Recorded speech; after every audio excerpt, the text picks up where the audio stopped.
Hey guys, tonight we're starting with a beauty standard that, by modern logic, sounds more like a medical concern than a compliment.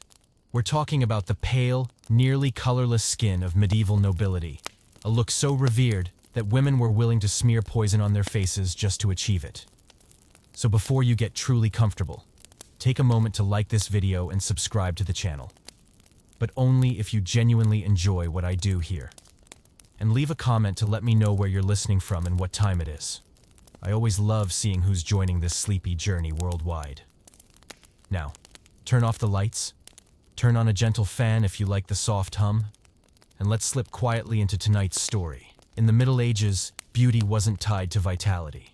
The ideal look was the absence of life. A face pale as parchment, untouched by sunlight or blemish, was considered the height of nobility. Confusing? Understandable.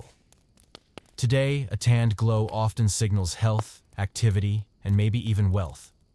But back in the 14th century, dark skin meant you labored under the sun.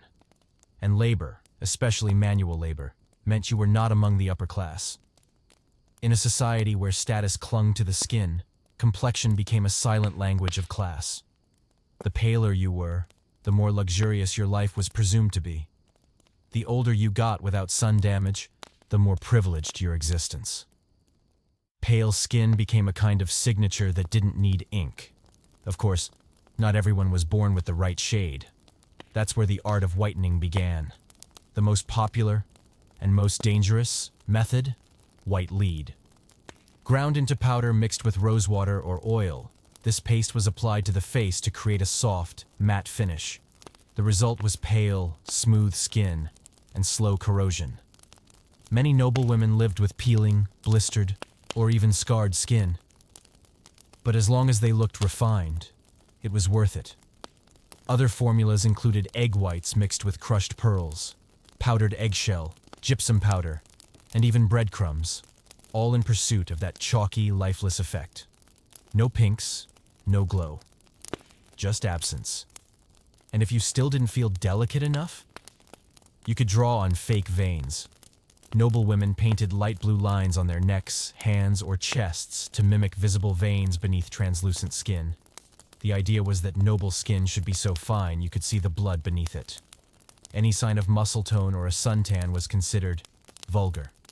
Poetry of the time praised skin like first snow, pale as a winter moon, and cheeks faded like sacred ash.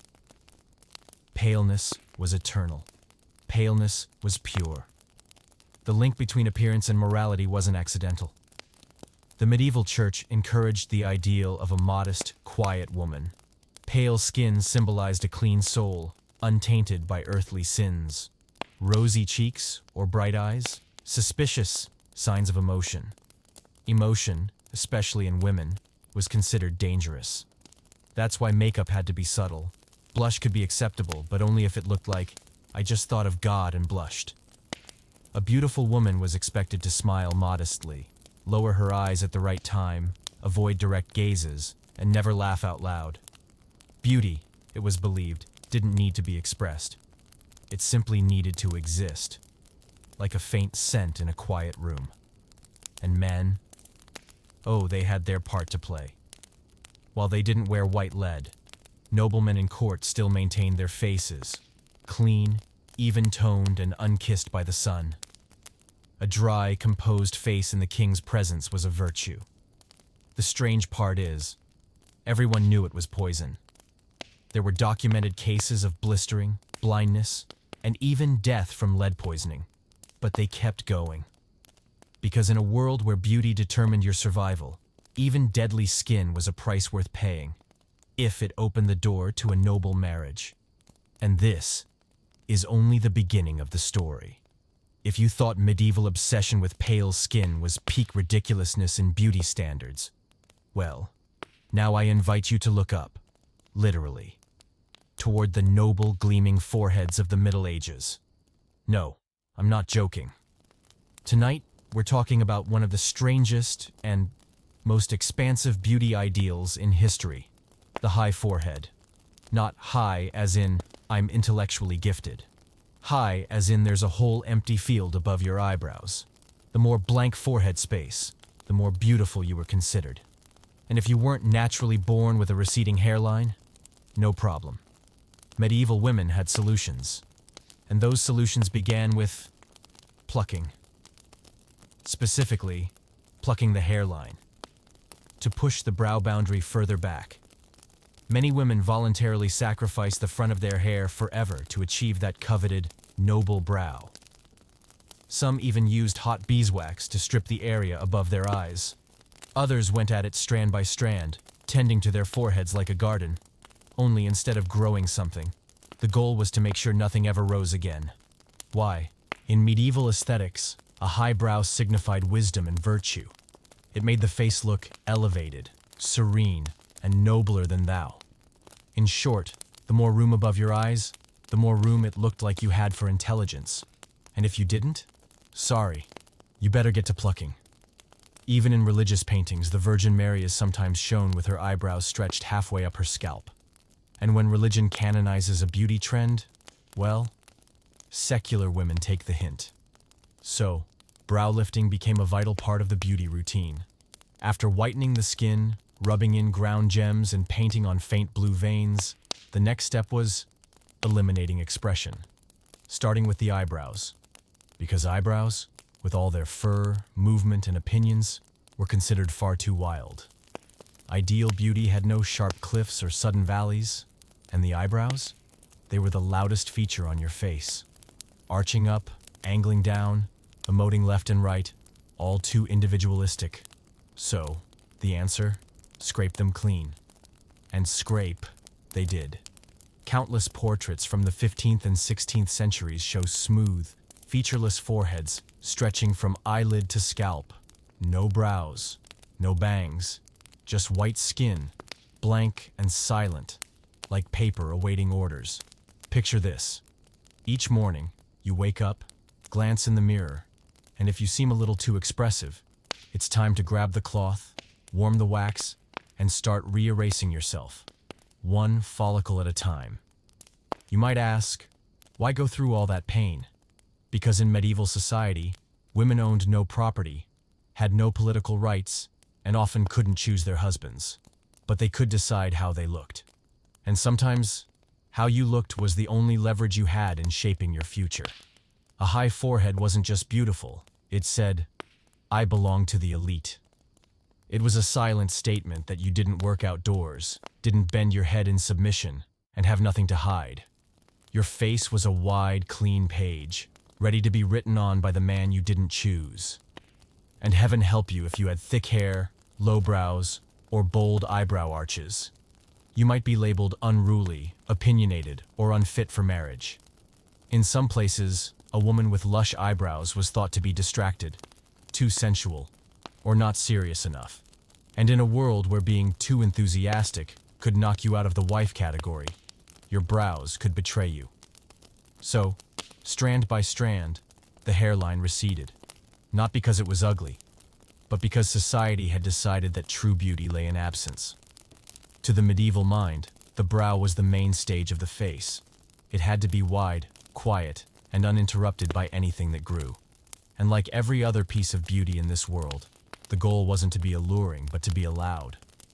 Because being beautiful wasn't enough. If you were stunning in the wrong way, you could still be judged, dismissed, or punished. And we're just getting started. In medieval society, facial hair on women was seen as an unfortunate mistake of nature. A beautiful woman, by the standards of the time, needed skin as smooth as beeswax, no fuzz, no shine, and absolutely nothing that might remind anyone she was, in fact, a real person. And so, from a very young age, women tried everything to erase the face, not just for beauty, but for honor. As we mentioned, eyebrows were removed to emphasize the forehead, but that was just the beginning. The upper lip, the chin, the cheeks, even the soft fuzz beneath the eyes. Anything that interrupted the angelic ideal had to go. There were no stainless steel tweezers or precision waxing kits. Instead, noble women relied on raw razors, boiling beeswax, or strange pastes made from mustard powder and lime, slathered on the skin like hair removal cream. and rinsed off with river water. Some sources even recorded detailed recipes. Mix white plaster with camel urine and rose water. Apply to the hairy area, let dry, and scrape off with a bronze knife. Whether it worked or not was beside the point. Finding a camel in Europe was already heroic. Of course, the results were mixed. Some women experienced burns, infections, or permanent skin damage. But as with whitening the face, pain was simply part of the price, and perfection was the prize. And it wasn't just noble women. Peasant girls copied the trend too, with fewer resources. They used twisted thread to pluck, charcoal ash to scrub, or even worn-down razor blades to trim just enough. Some rubbed their skin with pumice stone until it looked clean, even if it hurt. Why so intense? Because facial hair on women was often tied to sin, temptation, and shame. A mustache hinted at masculinity, and masculinity, in the medieval imagination, was not something you wanted sneaking onto a woman's face. Women were supposed to be pure, quiet, and polished. The smoother the skin, the closer to heaven. And angels, at least the ones in paintings, never had mustaches. One eyebrow-raising detail. Medieval moral guides warned that a woman who keeps hair on her face cannot be trusted to keep her virtue or her household. At this point, beauty wasn't just about appearance. It had become a matter of morality. A single hair could ruin a marriage proposal in a world where women were judged at first glance. So smooth skin wasn't just pretty, it was necessary. It was your entry ticket to the dance floor, your passport to a respectable marriage, or, at the very least, a way to avoid being called the devil's wife. The tragic irony? The more a woman erased herself to look like a doll instead of a person, the less she was seen as human. The more refined she appeared, the easier it was to forget she had a voice, a mind, or a soul. Just look at portraits from the period. You'll see a familiar pattern. Porcelain skin, poreless and matte, no eyebrows, no lashes, small, closed lips, towering foreheads, eyes half-lidded. It was a template. Beautiful, yes, but hollow. A kind of beauty that was produced, not lived. As you lie in bed and lightly touch your cheek tonight, you might feel a few fine hairs. Don't worry. No one will whisper about you over breakfast. No one will measure the smoothness of your skin. But if you'd lived in the 14th century, those tiny hairs could have determined your entire fate. And this was just the beginning. Because medieval beauty didn't stop at the face. The entire body had to obey. The underarms were not allowed to rebel. The hands had to be soft. The elbows, never rough. And the waist, the smaller, the better. If today, a tiny waist is admired, then a small waist wasn't just a compliment in the Middle Ages. It was a social proclamation. A silent message that said, I don't do anything. I don't eat much. And I certainly don't breathe too deeply. Ideal beauty wasn't about health or vitality. It was about fragility. The goal was to have a waist so small that two hands could encircle it. The gold standard of medieval delicacy. And to achieve that, medieval women had a secret weapon, the corset, or its early ancestor. Please don't confuse it with the dramatic hourglass corsets of later centuries. These early versions were stiff, heavy, often made of hardened linen, tight laces, and sometimes even whalebone inserts. The goal? Compress the torso, as tightly as possible. Girls began training with these garments from puberty. At first, gently, just to get used to the pressure. Then, gradually the laces were drawn tighter and tighter until the body stopped resisting. At that point, you were deemed ready. Some young women were even proud of how tightly they could lace up. So much so they could barely breathe, passing out during Mass. A sign of refinement. And once revived, you might even be praised for being so graceful. Not everyone took it so delicately, of course. Girls who couldn't tolerate the pressure and refused their families often scolded the corset. For many noble mothers, teaching their daughters to have a tiny waist was like teaching them to knock politely. It was part of the social script. Medical texts from the period describe dislocated ribs, internal bruising, and long-term breathing problems caused by corset compression. But these were dismissed as the cost of femininity. the corset also reshaped behavior. Because it restricted the body's motion, women couldn't bend easily. Every movement had to be slow, small, and gentle, like they were floating. And that was the point. The corset wasn't just clothing, it was training. It created women who appeared to glide, not stomp. But there's another, darker layer to this obsession with the waist. It was tied to sexual control. The smaller the waist, the more well-behaved a woman was considered. People believed that women who ate less, breathed softly, and stayed physically delicate also had fewer desires, and fewer desires meant easier to manage. One 14th century manuscript even included a poem. A wife whose breath is caged inside, her words won't stray too far or wide. One verse, and yet it speaks volumes about the beliefs of the time. But not every woman could achieve that dream waist. Those with fuller bodies were called greedy, clumsy, or undisciplined. Some were even rejected for marriage because a roll of fat peeked out when they sat down. And if you're thinking, can't she just wear loose clothes to hide it? Not so easy. Medieval fashion often did the opposite. In many regions of Europe, wedding gowns were designed to highlight the waist. Tight bodices with wide, flaring skirts, creating that coveted hourglass illusion. But even the tiniest bit of visible flesh between the ribs and hips could ruin the whole effect. So women prepared for important events by starving themselves, drinking bitter herbal teas to cleanse, or even binding themselves overnight to ensure they were slim enough by morning. There are medical records of girls suffering internal damage from overly tight lacing or fainting in the summer heat from restricted breathing. But the pain? The fragility? It was considered charming. At lavish feasts, if a young lady swooned mid-conversation, gently clutching her chest and collapsing into her mother's arms, that was seen as perfectly feminine. No one questioned it. She might be complimented on her delicacy. Of course, you and I know that real elegance doesn't mean passing out in public. But at the time, what we might call weakness, they called grace. And as always, it was about control. Because a woman who was small, gentle, and breathless was the ideal wife. Less resistant, less impulsive. And most importantly, I am always in need of help. Which, of course, is exactly how they wanted her.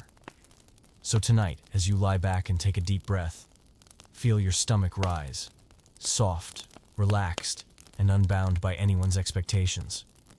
Know that you live in an age where breathing deeply is not a moral issue.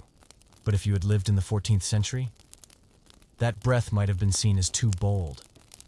In medieval society, where appearance was a powerful secondary language, a woman's legs were no exception to the beauty rankings. But here's the twist and the headache. Legs were expected to be long, but never seen. Sound contradictory? That's because it was. A beautiful pair of legs was something to be admired, but not to be revealed. If someone accidentally caught a glimpse of your ankle, good heavens, that was enough to fill 3 pages of public confession. At the time, women's fashion typically involved floor-length gowns, often layered and heavy. Not because of the cold, but because of reputation. Even indoors, women were embarrassed if part of their legs showed. In some places, it was even considered improper for a woman to step outside without someone walking ahead to block potential glances.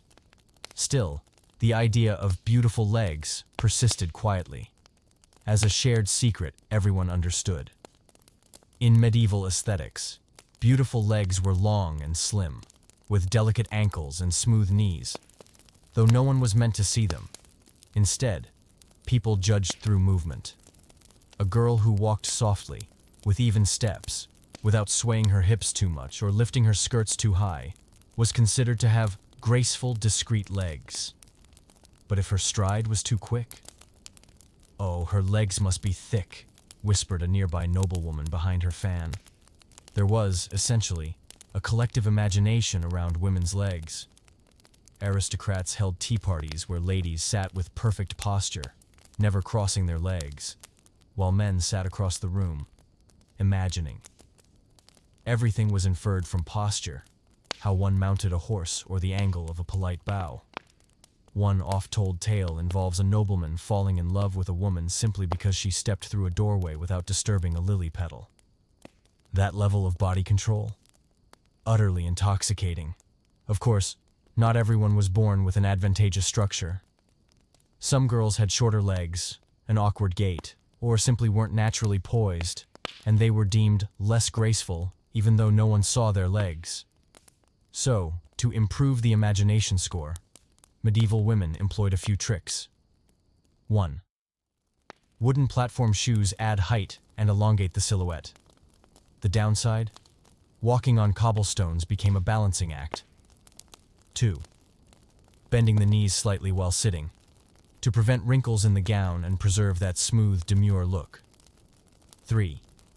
Practicing tiny, careful steps, so the hem of the dress moved rhythmically, mimicking the subtle motion of elegant legs underneath.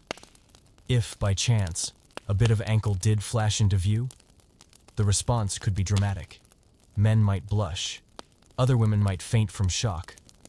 There are records of girls being reprimanded for stepping out of a carriage at the wrong angle. Worse still, if the leg glimpsed was deemed rough or showed calluses from walking too much, the label peasant was slapped on without mercy. And as you know, peasant women may have been kind, resourceful, and strong, but they were never the beauty ideal.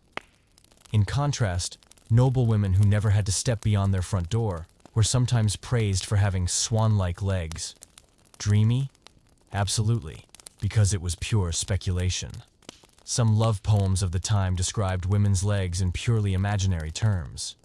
She walks like wind through the forest, her gown a whisper on moonlit skin. That is a lovely verse. But think about it. What wind goes through a forest without blowing up a skirt? Still, that's the power of imagination. Legs didn't need to appear. The mere suggestion of them was enough to create a beauty standard. And once again, beauty wasn't in the body itself.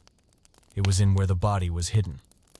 So tonight, as you lie down and stretch out your calves under a soft blanket, know that you're enjoying a simple freedom that medieval women never had. The right to have legs, and to let them exist without shame. In the Middle Ages, large breasts were not considered a symbol of attractiveness. They were often viewed as a bit much, too earthly, provocative, and easily blamed for leading morality astray. The ideal instead was small and modest, especially for young, unmarried women. So, are you picturing rosy-cheeked maidens with ample bosoms spilling from their gowns? Sorry. That's Renaissance-era fantasy, not 13th century reality. In the medieval period, depictions of feminine beauty typically showed a practically non-existent chest. No curves, cleavage, or emphasis. Just a smooth, unbroken surface hidden beneath layers of fabric, lace, and virtue. And if nature didn't bless you with the modest silhouette of the times, don't worry. Society has plenty of ways to help you shrink yourself.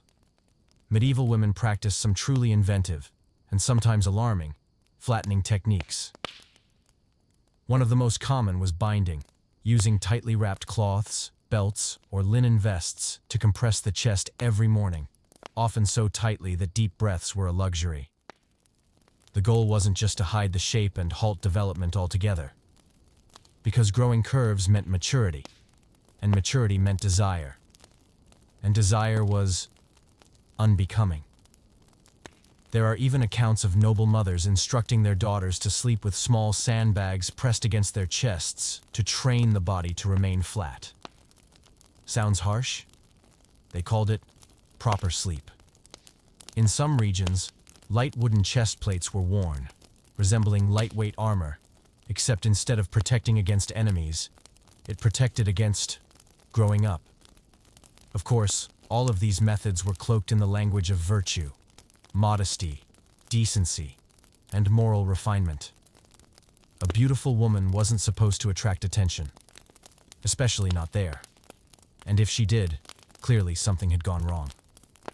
Even in religious art, the Virgin Mary was frequently depicted with a chest so smooth and untouched that it looked more divine mannequin than a nursing mother. Even when she was shown breastfeeding, it was painted as an act of holy service, not biology. No curve, no sensuality, no emotion, just sacred maternal duty.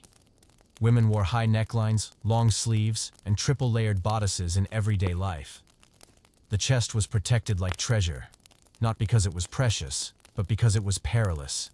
And yet, despite all that hiding, the chest remained one of the most talked about parts of a woman's body. If you simply moved too quickly, or your breathing caused even a hint of visible motion, someone was bound to comment that you lacked self-control. And if a woman couldn't control herself, how could she be trusted to run a household? This led to a strange paradox. Women were expected to do everything possible to be socially attractive and conceal everything that might attract them. And so the breasts, which are, after all, just another part of the body, became a battleground of virtue and judgment. Flattened, hidden, but never forgotten. If you think men didn't care, oh, they did. But no one would dare say it aloud. Instead, they wrote poetry. Many medieval poems speak of breasts like stones beneath morning dew, or her heart serene as a lake at dusk, or a chest that doesn't rise like waves, but rests like unshaken faith. No one's sure they were describing a real woman, or a beautifully carved shelf. Tonight, as you lie on your side and feel your body move naturally with each breath, smile at the thought that you're not living in an age where even the rhythm of your chest was considered indecent. In the Middle Ages, the ideal mouth for a woman was small, closed, and quiet, like a prayer never spoken aloud. Not small in the sense of dainty or cute, but small enough that it couldn't project loudly, laugh freely, and certainly couldn't argue, especially not with one's husband. An ideal pair of lips, according to the literature of the time, were thin as a thread, soft pink like a morning sky, and most importantly, always sealed in serene modesty. Yes, the perfect mouth was one rarely used. A smile, handled with care. Smiling too freely was seen as a lack of restraint. A loud laugh that showed your teeth? That could be interpreted as vulgar. Picture this. You're at a feast. Someone tells a joke. If you let out a polite hee-hee, you're safe. But if you laugh, ha ha ha, dear heavens, the noblewoman across the table might glance over as if you just swore in Latin. There were rules for how women should laugh. Only with the eyes, or at most, a slight lift of the right corner of the mouth. Never both sides. Some etiquette guides advised women to hold a handkerchief near the lips when laughing so that grace would not become garish. In other words, don't let people see your teeth. Speaking of teeth, they had to be white, small, neat, and preferably unseen. That's why many noble ladies adopted the habit of gently pursing their lips as if holding onto a secret, or silently resisting the urge to say anything at all. And lipstick? Highly regulated. Bold colors?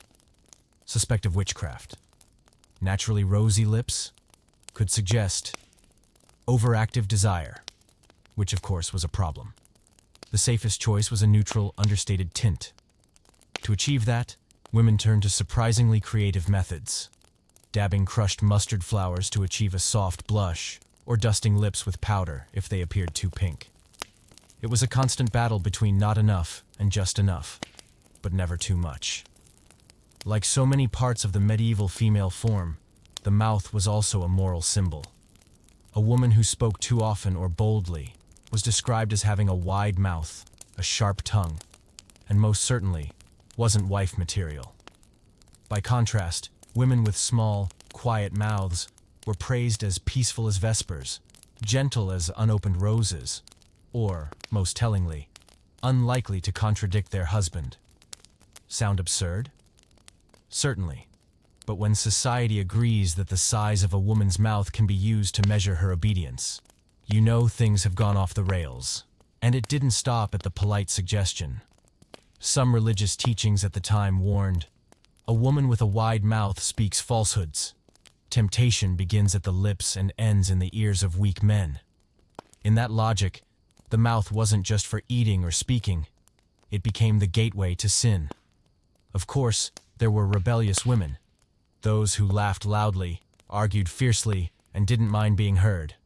but history rarely celebrated them. They were labeled unruly, unmarriageable, or worse, unfit for Christian life. The eyes. Yes, the eyes. The windows to the soul. But in the Middle Ages, they were more like shutters, not to be opened too wide, not to linger too long, and not to meet someone's gaze, especially if you were a woman. Back then, beauty standards demanded that a woman's eyes be downcast, never direct, and never too expressive. Because even a glance, if held the wrong way, could be read as flirtation, rebellion, or at worst, seduction. To avoid that, young girls were taught early how to look with their eyes, but not with their soul. What did that mean? It meant, when passing a man, look at his knees. When speaking, keep your eyes on your hands. Do not roll your eyes when listening to the priest preach about sin, not even once. A beautiful woman was not to have a sharp gaze. Her eyes were expected to be dreamy, distant, as though contemplating a hymn, not silently judging someone's poor fashion choices. Indeed, many portraits of idealized medieval women feature the same expression. Eyes lowered, lashes delicate, pupils aimed downward, as if the subject was meditating, or perhaps just enduring life quietly. Eyes that were too intense, unfit for a gentle and virtuous woman. Eyes that seemed to speak, even worse.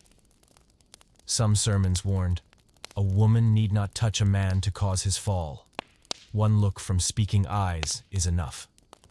There's even a tale of a 14th century nobleman who fell madly in love with a girl simply because she never looked at him. He called it a beauty as humble as dust. Maybe she was nearsighted. No one knows. But she was worth admiring as long as she didn't look directly at him. Medieval women went to strange lengths to maintain the correct gaze. Some applied diluted herbal drops to their eyes to create a slightly teary, soft effect. Others dusted charcoal around their eyelids, not to seduce, but to make their eyes appear more depthless, more pensive. And heaven forbid they made eye contact. That was seen as brazen, rude, even seductive. Just one mistimed glance could get you called before a moral tribunal. In one infamous case, a girl was accused of harboring lust for Christ because she accidentally locked eyes with a priest while dozing off during Mass. The phrase, "eyes that speak," was not a compliment back then. It was a caution, a warning. Be careful where you look. Someone might decide what it means for you. Were girls born with eyes that were too large, bright, or expressive? They were trained to dim their sparkle. Some mothers taught their daughters to blink slowly, to gaze gently into space instead of making eye contact. And always remember, the eyes should be the backdrop, never center stage. It's tragic how one of the most powerful tools of sincerity and self-expression became something to suppress, conceal, or be punished for. So tonight, as you rest your eyes and let your whole face relax, remember this. You live in a time where it's okay to look, to meet someone's gaze, to speak volumes with your eyes, and not be accused of sin for it. Hair. In medieval society, a woman's long hair was seen as a mark of femininity, virtue, and marital value. But here's the paradox. Your hair had to be very long, healthy, silky, and never visible. Beautiful hair was a private faith, and if anyone besides your husband or your confessor happened to see it, that was your fault, not theirs. So the rules were clear. Hair must reach your back, preferably your waist. It must be smooth as silk, thick as a September cloud, but always tied up, braided, hidden, and covered with as many layers of cloth as possible. You might ask, if no one can see it, what's the point? The answer, to prove moral worth. You were clearly disciplined, modest, and righteous, if you could grow long, beautiful hair and still keep it hidden. Hair was the quiet symbol of character. A girl with thick, shiny black hair was clearly well-raised, even if no one but her mother and midwife ever saw it. On the flip side, short hair was punishment. Prostitutes, adulterers, criminals, all risked having their heads shaved or their hair cut like a man's, not just for humiliation, but to erase their femininity. In paintings and church texts, women with loose hair were linked with sin. Witches, harlots, or Eve tempting Adam. One 12th century text even wrote, "The woman who lets her hair fall freely lays down chains for the devil." A bit extreme? Maybe. But it matched the mindset. Hair was even regulated. Unmarried girls had to braid it into one long plait. Married women had to wear a coif, a cap that covered the entire head, often topped with a veil or scarf. Some mothers made their daughters wear head coverings even while sleeping, not to preserve their hairstyle, but to ensure that even angels flying past wouldn't catch a glimpse. At weddings, one of the most intimate moments was when the bride removed her head covering and revealed her hair to her husband for the first time. It wasn't just romantic, it was a ritual of moral transfer. Some noblemen even agreed to marry based solely on reports about a girl's hair. Heard her hair flows like Levant silk. All right, I'll wed her. And if you were born with thin, frizzy, or sparse hair, no problem. The Middle Ages had remedies. Rinse with wine and egg whites to summon feminine essence. Deep condition with peanut oil and honey, and hope bees don't appear. Rub crushed gemstones into your scalp, assuming you have spare jewels. Whether these worked is unclear. But belief, as we know, was the most abundant substance in medieval Europe, second only to disease. Hair wasn't just decoration, it was a latent aesthetic weapon.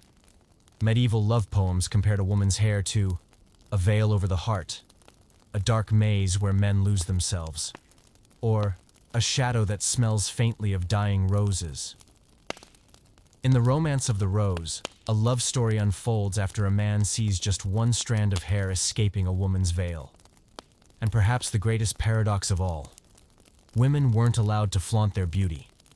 But if they weren't beautiful enough to be imagined beneath the fabric, they were still judged. Imagine being told to grow luxurious hair, never let anyone see it, yet still convince the world it was legendary. Tonight, as you let your hair down, rinse it with warm water, dry it gently, and no one accuses you of tempting Satan. Just remember, that is a privilege, and your hair, frizzy, tangled, or perfect, doesn't need to be hidden to be worthy. Women's hands in the Middle Ages. Now a topic full of surprises. Today you can use your hands to create, work, or scroll through your phone at 2 a.m. But back in the 13th century, a beautiful hand was one that quite literally did nothing. The ideal standard for hands could be summed up like this: long, slender fingers, pale as wax. Soft palms, no calluses, no scratches. Short, lightly pink nails, curved like flower petals, and never touching dirt. The perfect medieval hand didn't knead dough, didn't wash clothes, didn't pluck vegetables, didn't weave baskets, didn't scrape soil from a turnip patch. In other words, the beautiful hand was the unnecessary hand. And because of that, hands became a symbol of class. A noblewoman only had to extend her hand for people to think, "Ah, that hand has never touched cold water." Meanwhile, no matter how lovely her face, a peasant girl was deemed too earthy if her hands were thick, her nails chipped, or her fingertips browned by sunlight. Etiquette books of the time gave very specific hand instructions. When seated, never lean your weight on your hand. When speaking, never gesture too wildly. When laughing, conceal your mouth lightly with your fingers, but never reveal a full, plump hand. Every movement had to suggest leisure. Hands weren't meant to do things but to rest artistically. And while today you might book a nail appointment, medieval noblewomen had their own manicures. Hand powders made from chalk and herbs, rinses with rose water, followed by almond oil to keep the skin as soft as a whispered confession. Of course, not everyone had access to powdered eggshell soap, but that only reinforced the beauty ideal. Pretty hands belonged to women rich enough never to lift a finger. A popular 14th century love poem describes a beloved's hand as her hand, like morning dew on jade, so delicate I dare not hold it long, for fear of spoiling her past. Romantic, yes. Realistic? Not. The irony, of course, is that even though hands had to be unrealistically perfect, they were used to judge morality. A scratch from gardening? She's too rough. Nails too long? Must be lazy. A bit of herbal dye on the cuticles. God forbid she actually did something. Scandalous. It was a bizarre world where doing too much meant you were crude. Doing nothing earned you grace. But you were still expected to cook, clean, care for the household, and always look effortlessly delicate. So how did women pull off hands that look like they never work? Some learned to pretend. They embroidered, but only on a small hoop balanced daintily on their lap, perfectly angled for elegance. Others practiced the gentle tea pour, heating a teapot with just 3 fingers to imply fingers long enough that they didn't need to grip. Even in art, women's hands were rarely functional. One might hold a flower, no scent, another a book, open, unread, and some rested uselessly on tilted furniture, as if mid-dream, politely waiting to be awakened. As you lie beneath your warm blanket, look at your own hands tonight. The calluses, the tiny scratches, the lines and patches of lived-in skin. Because if you've ever washed dishes, written a heartfelt letter, carrying a child, or simply held someone's hand when they needed it, then by every modern definition, your hands are already beautiful. Don't let anyone tell you that beauty means being useless. Scent. In the Middle Ages, women were expected to emit a soft fragrance, pure as morning dew on the altar, chaste as thoughts not yet spoken. But they were not supposed to smell fragrant on purpose. The ideal scent was invisible, inaudible, and innocent. You couldn't wear perfume, because that was seen as seductive. You couldn't emit body odor, because that was seen as crude. You had to smell as if you were born of angels, but no one could suspect you used anything to smell that way. So, smelling without smelling became a secret art, and as always, women had to figure it out. Many noble ladies kept sachets of fragrance tucked into the folds of their gowns, small pouches filled with dried iris petals, musk, basil, rosemary, or orange peel. These didn't just mask real-world odors. They were said to carry the aura of virtue itself. Others slipped a few dried petals into the lining of their headscarves. So when they turned their head, their hair would softly shift, and if anyone caught the faint breeze, they'd be enchanted. Some went further, bathing in rose water. It's not like a rose shower, but steeping petals into warm basins and washing the body quietly.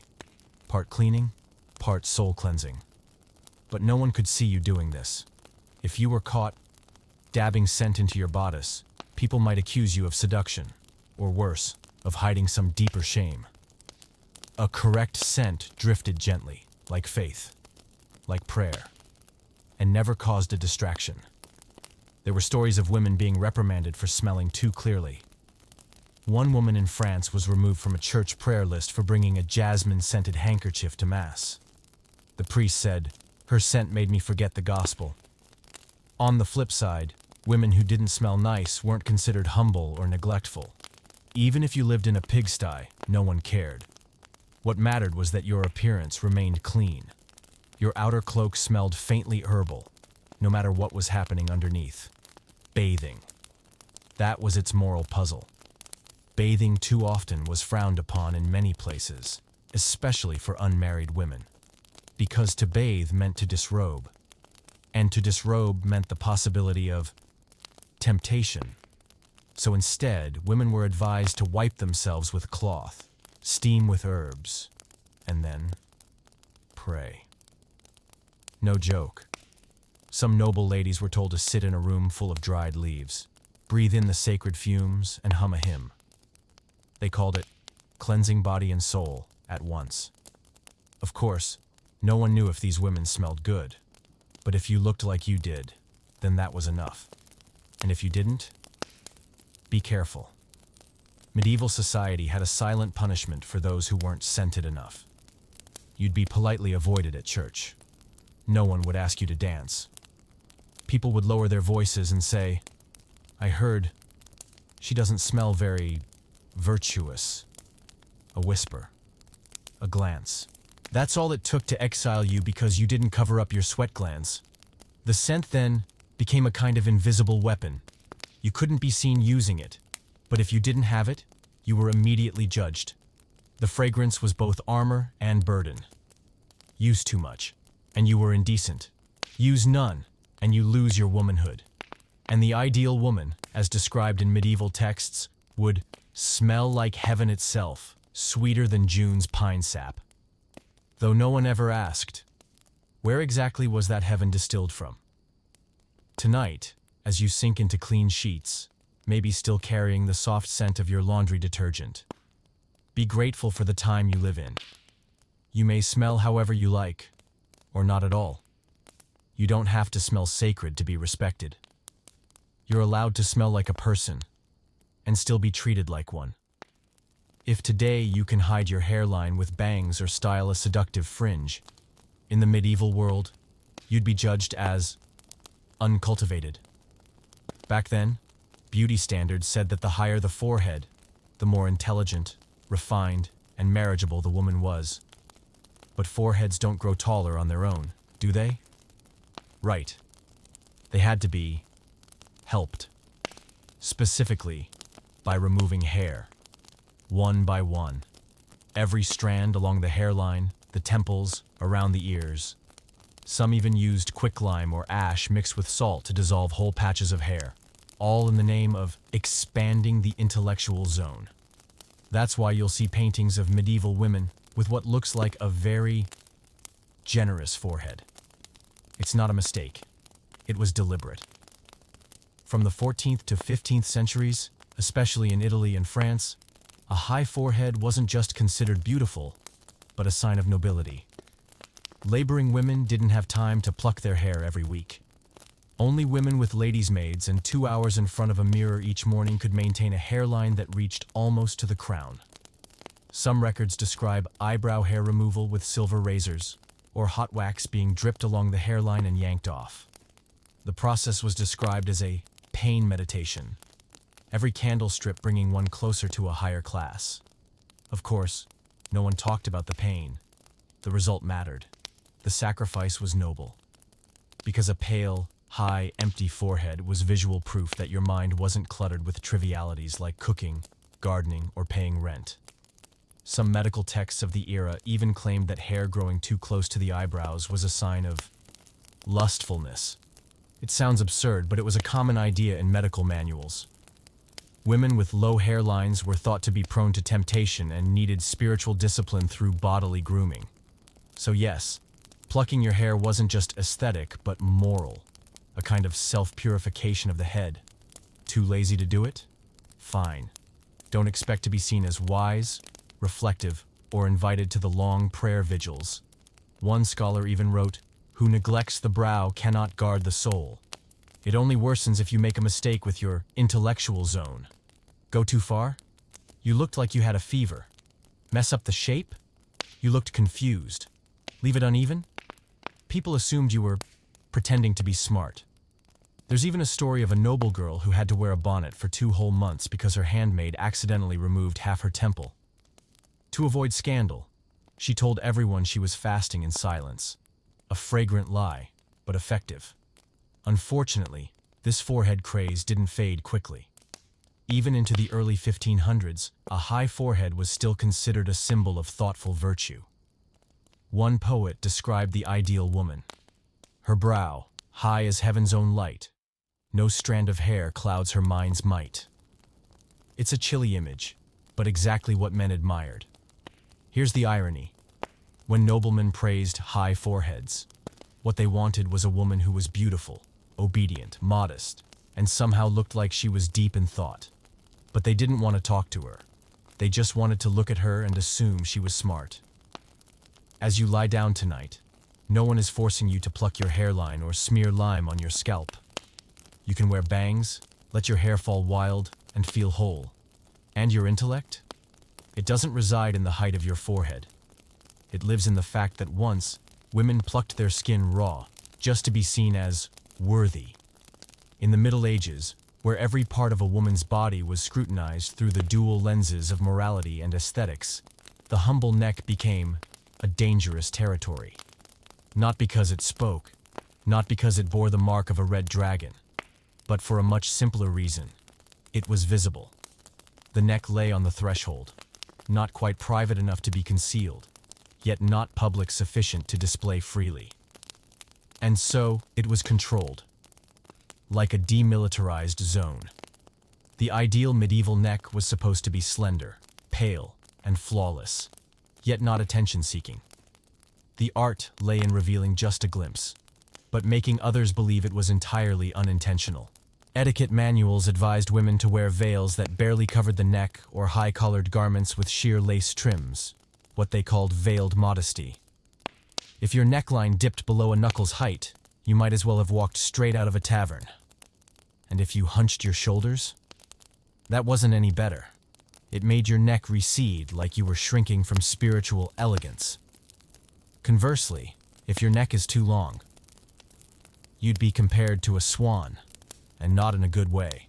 A 15th century medical text described long-necked women as prone to sensuality, drawn to drama, and fond of debating men. Yes, they wrote that. A neck too exposed, too tall, too pale, could land you in dangerous territory, considered subtly provocative. And the saddest part? You didn't have to do anything. You just had to have a neck.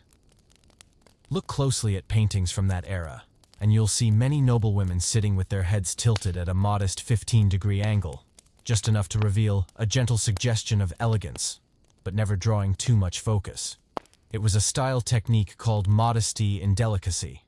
Some women practiced tilting their heads when greeting someone, not with a swoon or dramatic swoop, but with a gentle lean, to let the neck catch the light, and then disappear again. Of course, for those who didn't have the ideal neck, things got complicated. Low-necked women wore tall headdresses to balance proportions. Short-necked women wore V-cut collars to extend the visual line. And those with neck scars from smallpox? They masked them with fine lace veils and sprinkled rosewater, a method poetically called scented humility. When all else failed, there was always prayer. Some hymns even included bizarre lines like, "Lord, may my neck stretch like faith, yet remain humble like a church dome." No one fully understood the logic of that metaphor, but it certainly made hundreds of young girls feel their necks weren't quite holy enough. Ironically, when men described their ideal woman, they almost always mentioned the neck, calling it a bridge between soul and body. They'd write things like, "Her neck curves like a question mark, and I long to answer it forever." This is probably why every medieval love poem contains at least one stanza about the neck, even if everyone was staring at it anyway. In a society where even a glimpse of a woman's neck could be called bold, the most desirable necks were the ones that knew when to vanish. In your modern age, skin tones can be anything. Sun-kissed after a beach vacation, warm brown by nature, or a soft golden glow under spring sunlight. But in the Middle Ages, there was no room for vitality. Beautiful skin wasn't meant to look alive. It had to be milky white, pale as chalk, and, ideally, give the impression of slight anemia. Why? Because in that rigidly stratified society, ghostly pale skin was a declaration of high status. It silently screamed to the world, "I never have to work outdoors. I don't harvest wheat. I don't hang laundry. I have no idea how harsh summer sunlight feels." Perfect skin was skin untouched by sunlight, and pale alone wasn't enough. It had to be porcelain smooth. No blemishes, no freckles, no hints of tan, and especially no visible veins. Because visible veins meant blood flow, and beauty at the time wasn't supposed to circulate.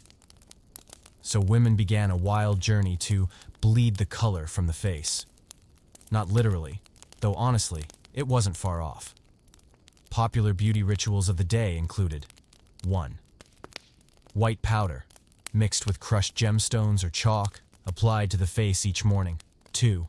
Lead-based ointments to brighten dark patches and, oops, also cause hair loss. 3. Alcohol-soaked pastes worn overnight to whiten over time. often accompanied by a pleasant tingling sensation of chemical burns. And then there was the makeup. Women would crush seashells, animal bones, and even pearls into powder to smear on their faces. This primitive foundation didn't just hide pores, it erased humanity.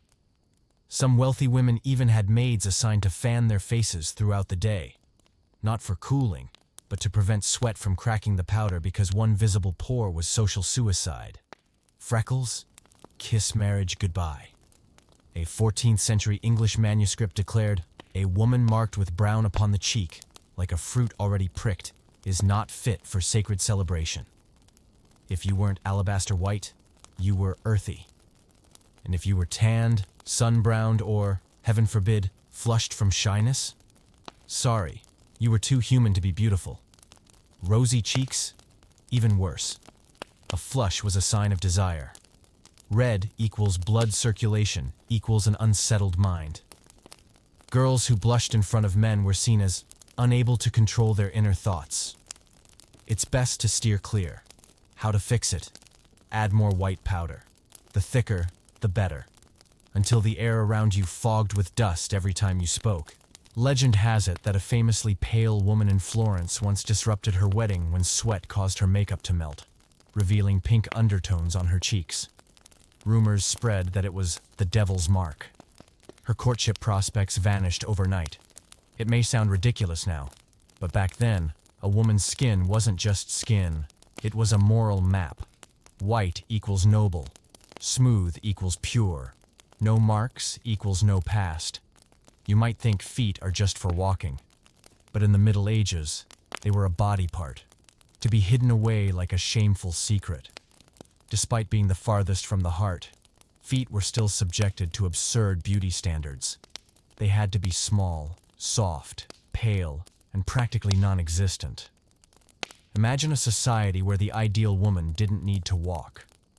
All movement would ideally be done via carriage, horseback, or someone else's assistance. And if you walked, oh no, you had just ruined your image. The ideal medieval foot was the stuff of legend. Small as an apple, soft as milk bread, white as porcelain, and always fragrant, even if no one ever tested it. But what was reality? Women still had to walk on cold, uneven, muddy streets, often filled with horse dung.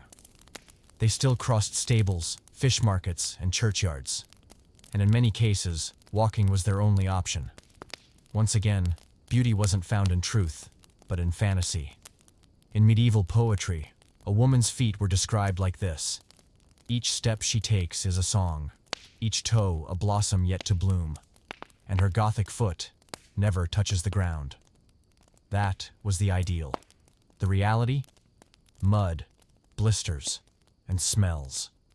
To achieve the illusion of never touching the earth, many women went to great lengths to hide their feet. Floor-length gowns, velvet shoes that covered every inch, and never, under any circumstances, removing shoes in front of others. In some regions, exposing bare feet was considered provocative, bordering on indecency. Some even used binding methods, not as extreme as in ancient China, but tight enough to maintain a dainty shape. The result?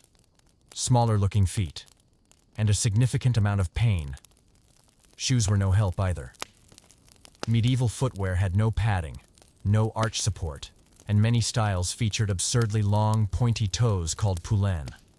A fashionable shoe could extend 30 centimeters past your toes, even if your feet were only 20 centimeters long. They weren't designed for walking. They were intended to prevent walking.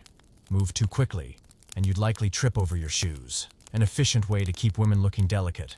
And if you were born with large feet, it's best not to let anyone find out. Engagements were called off over shoe size. One nobleman wrote in a letter, "She shone like moonlight, until I saw her footprint by the plum tree." In some cases, feet were even inspected during engagement ceremonies, like an early version of the Cinderella slipper test, but with far heavier consequences. And of course, foot odor was strictly taboo. It wasn't discussed. It wasn't written about. It wasn't named, but it was judged. If someone walked past and left a scent behind, that wasn't poor hygiene. It was a moral failure, not body odor. but a soul out of order. So, girls learned to wear their shoes. They placed little sachets of herbs or dried flowers in their soles. Some soaked their feet in mint water every night, even if the household couldn't spare the firewood to heat it, because a fragrant foot was proof of a pure spirit.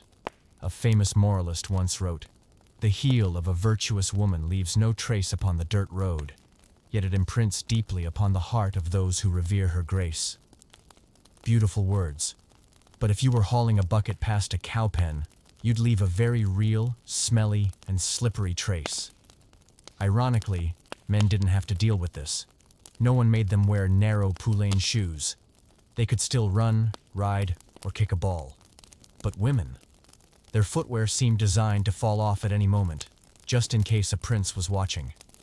In the medieval world, where everything from your neck to your eyebrows was monitored through the lens of virtue and propriety, weight was no exception. But I don't think it was as simple as just be thin. Number. If you were too light, you were suspect. Too fat, lacking self-control. You had to be slender, but in a planned, pious, and curated way. You were expected to look like you had never done physical labor, not like someone just survived a famine. You needed to be slim, with narrow shoulders, a cinched waist, and gentle curves, without any visible bones, because visible bones were a sign of excessive asceticism. A properly raised woman was supposed to be modest, but with some flesh on her. The ideal figure? Think of a Gothic Madonna statue. Serene face, elongated figure, defined waist, gentle curves, but never too round to suggest temptation. In short, a beautiful woman was shaped like a handwritten S, soft, slightly curved, graceful, not stiff like a stick, not spilling over like a heart-baked loaf. And the funny thing was, you had to appear this way naturally. No one could suspect you were watching your diet, because too much knowledge equals vanity. Too much eating equals indulgence. So how should you eat? The answer, with humility. Noble women were expected to display refinement by eating very slowly, very little and daintily in public.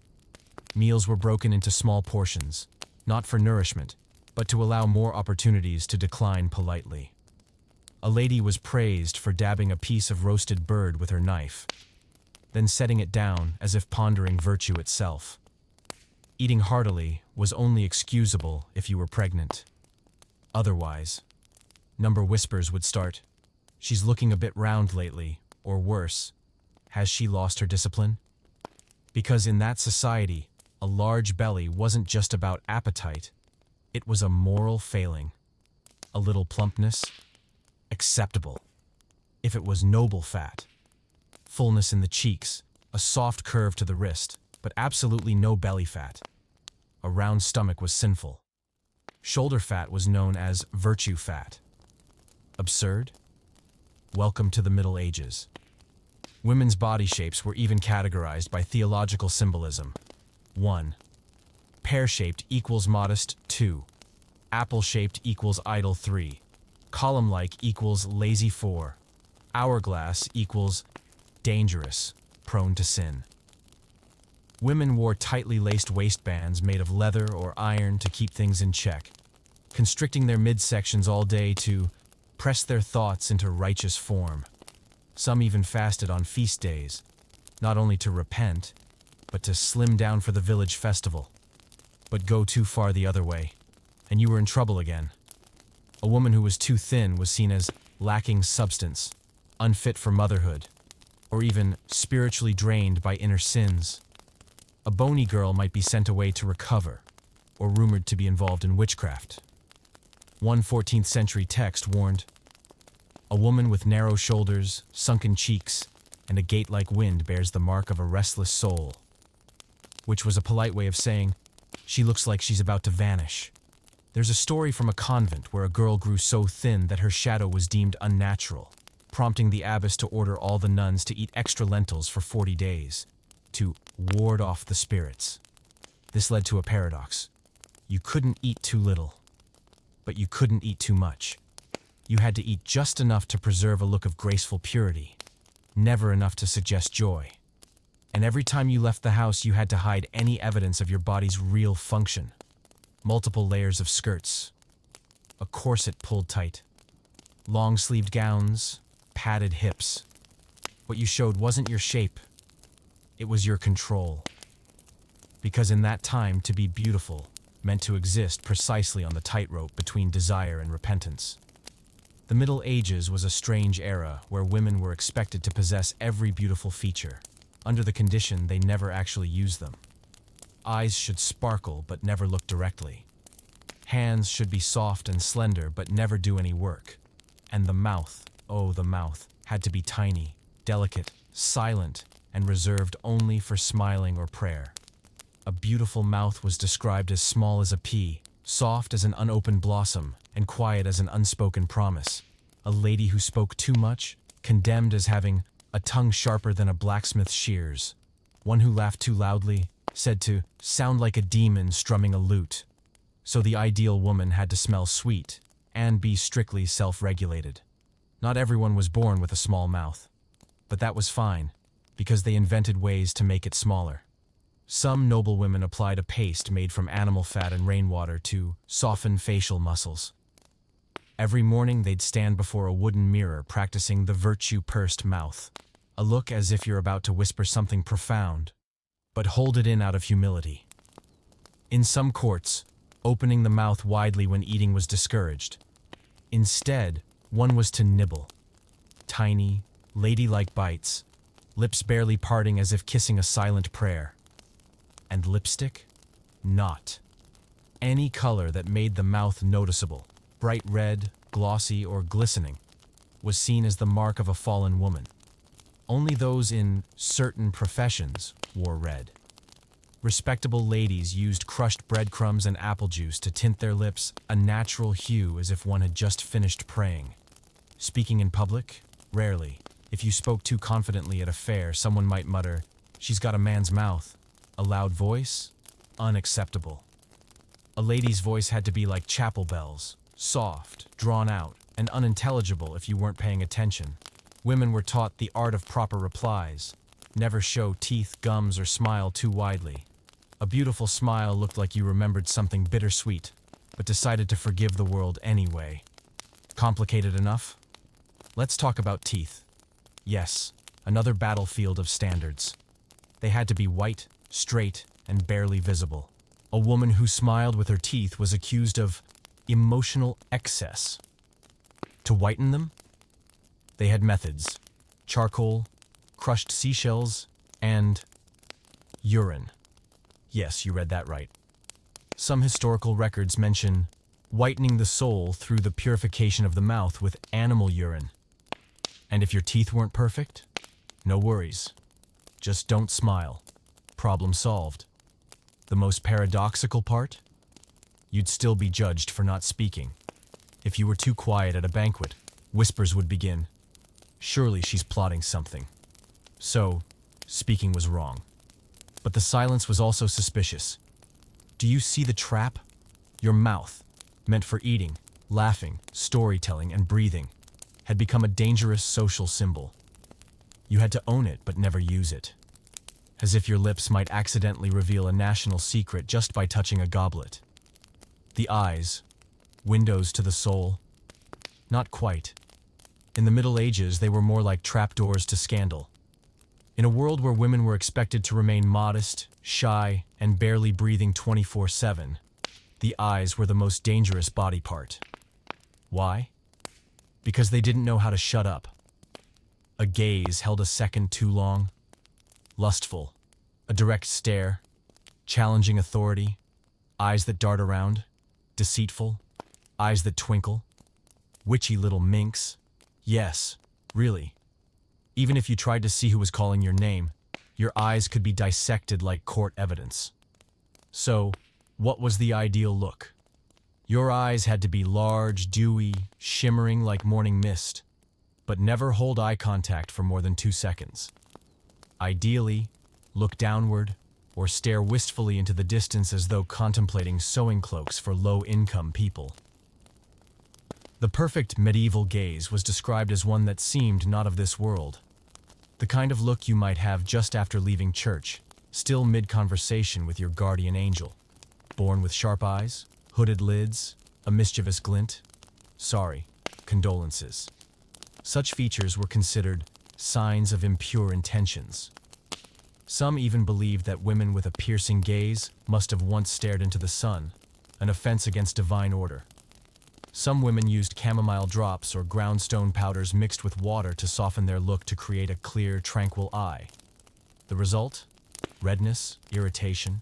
They'd insist, "Oh no, this is the glow of inner grace." And it wasn't just how you looked. Eye color also carried moral weight. 1. Brown eyes, loyal but a little sleepy. 2. Pale blue, dreamy, gullible. 3. Silver gray, ethereal but suspiciously witch-like. 4. Black eyes, dangerous, capable of stealing a man's soul. Some priests advised men not to look into black eyes for more than 5 seconds. No one trained you in proper eye etiquette, better than the medieval morality handbooks for women. 11381 guide reads, "A modest maiden looks not into a man's face, but down upon his boots, to stir the soul from afar." Oof. Neck pain just thinking about it.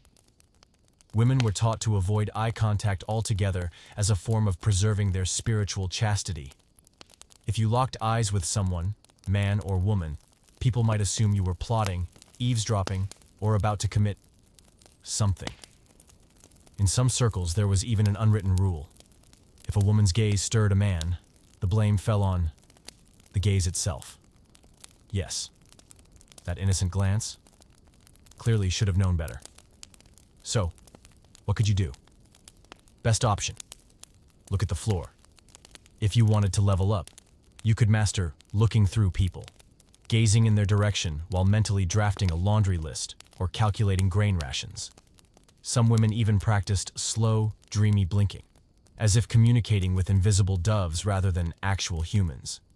This helped maintain a distant, holy air, without becoming anyone's problem. Exhausted yet? Because that's what they lived with, every single day. In the Middle Ages, ideal beauty was never simple. If eyebrows had to be high but not bald, and necks long but not too long, then shoulders were another paradox. Slim, soft, delicate, but never bony, and not rough like someone who'd ever harvested grain. By medieval standards, a beautiful shoulder should be gently rounded like a milk bun, sloping ever so slightly to convey meekness, and always hidden beneath layers of silk, so fragile-looking that a strong breath might blow it away. Of course, no one was supposed to see your shoulders, but just in case a breeze mischievously lifted your veil, you had to ensure the glimpse they caught revealed the morally correct shoulder. Too broad? You'd be told you looked like a female soldier. Too square? She seems like the type to talk back. Too skinny, bones visible? She's clearly been through something unspeakable. In short, shoulders were never discussed, but always judged. One noble lady was once praised in poetry like this: her shoulders curved like grass bent by early rain, yet firm as the faith of a devoted wife. Yes, her anatomy was seamlessly spiritualized. So, how do you get the perfect shoulder? Naturally, there were methods. Ancient texts suggest bathing shoulders nightly in goat milk and fresh mint to soften the skin. Some recommended warm compresses to preserve the roundness. Upper-class women preferred almond oil massages with crushed pearl powder. Great for radiance and, conveniently, subtle enough not to be noticed. There were also elegant shoulder exercises, rolling the joints 108 times each morning, not for fitness, but to keep the graceful energy flowing freely. But what if your shoulders weren't ideal? No problem, just hide them. Fashionable gowns featured puffed sleeves and modestly cut necklines, wide enough to suggest beauty, but always layered with lace or sheer drapery to obscure the real thing. Think of it as shoulder camouflage, a hint of allure without exposure. People even invented early shoulder pads versions, lightweight fabric inserts tucked under sleeves to create a more rounded silhouette. It is like modern padding, but uses stiff feathers instead of foam. You thought broad shoulders were just for knights? Think again. This was a battleground of aesthetic warfare. And as always, it wasn't just about fashion, it was about virtue. Soft, sloping shoulders symbolized obedience, gentleness, and a woman who was easily guided. Meanwhile, straight, square shoulders hinted at a difficult personality, someone likely to debate or, heaven forbid, have opinions. In some regions, matchmakers would even feel a girl's shoulders during engagement negotiations, not to measure anything, but to assess her wifely potential. No clear standards were given, but the absurdity stands. And what about men? Men could have wide, muscular shoulders, wear heavy armor, and ride horses. No judgment. Women? They had to shrink, to hunch, to soften. Never inhale too deeply if their shoulders dared rise and ruin the illusion. Because in the medieval world, even your posture had to pray for forgiveness. During this time in your world, hair is a way to express personality. Dye it, curl it, shave it off, braid it however you like. But in the Middle Ages, hair wasn't for style. Hair was sacred, symbolic of morality, and one of the most tightly policed aspects of a woman's life.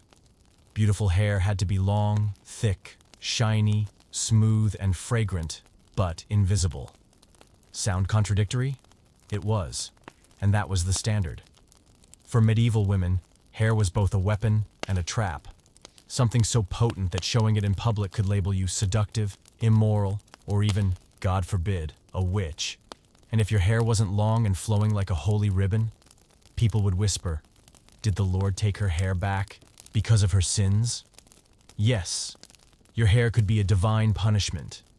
In poetry of the time, women's hair was praised as heaven's golden threads, the lifeline of the soul, the web that binds man's heart to the light. Too beautiful, too dangerous. So, if you were a woman of virtue, you hid it. How? Layer upon layer. Veils, linen hoods, braids wrapped around the ears, long cloths draped entirely over the head. Noble women might wear up to 3 coverings to ensure no single strand escaped. In some regions, a woman exposing her hair in public could be charged with moral indecency. Punishment? A fine or social exile. Imagine going from Margot the baker everyone loves to Margot, who showed her hair at the miller's daughter's wedding. Sounds extreme? It gets worse. In certain areas, women were forced to shave their heads entirely as a way of purging temptation. Long hair was deeply distrusted in some convents, because the devil might nest in every curl. Still, that didn't stop noble women from obsessively caring for their hidden hair. In private.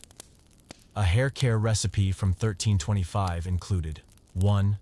3 egg yolks. 2. 1 spoon of honey. 3. A few drops of lavender oil. 4. And, if available, ash from forest firewood. Mix it all, coat the hair, then sit before the hearth until dry. The result? Glossy, velvet-soft locks, tucked carefully beneath a cap. Even hairpieces existed. If your natural hair wasn't lush enough, you could pad your braids with young ox hair, or even hair clipped from your maid, to achieve that noble volume. And there was one time a woman could wear her hair down, on her wedding night. Even then, medieval guides for virtuous wives insisted it should cascade gently, like water over smooth stones, never wild, never free, never looking like a dam burst. To sum it up, your hair was a secret, something to be admired in silence, worshipped in private, and brushed when no one could see. And men? Medieval men could grow long hair, style it, wear feathered hats, oil it with scented balms, and gallop around bareheaded. No one accused them of being vain. So this idea of modest beauty was a polite way of locking down a woman's right to self-expression.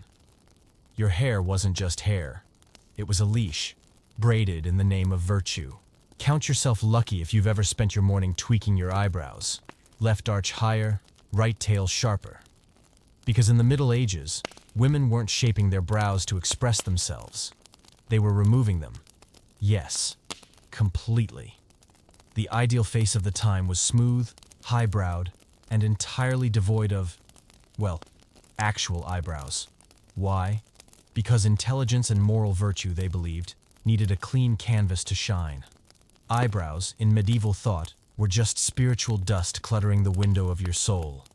Put simply, your brows blocked the light of divine grace. So noble women tweezed, scraped, and scorched until their foreheads gleamed like the Virgin Mary's in a stained glass window. Some beauty manuals even laid out eyebrow purification recipes, such as 1. Onion water mixed with quicklime. 2. Soak a strip of linen, press it onto the brow. 3. Wait until you feel the sensation of holy correction. Then rip it off in a modest whimper, cry out in pain?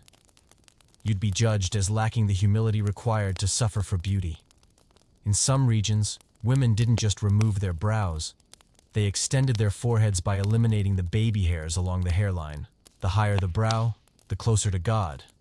The price? Skin red as a boiled lobster.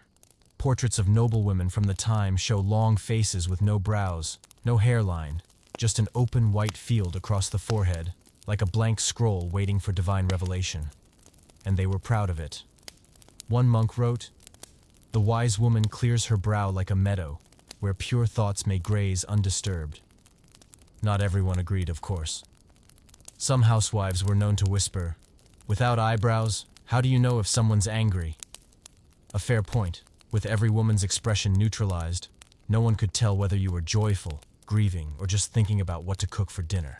In other words, medieval women gave up the ability to express emotion in exchange for the angelic stillness of sacred art. Because angels in medieval paintings? No eyebrows either. Naturally, not all women were born with plenty of brows to erase.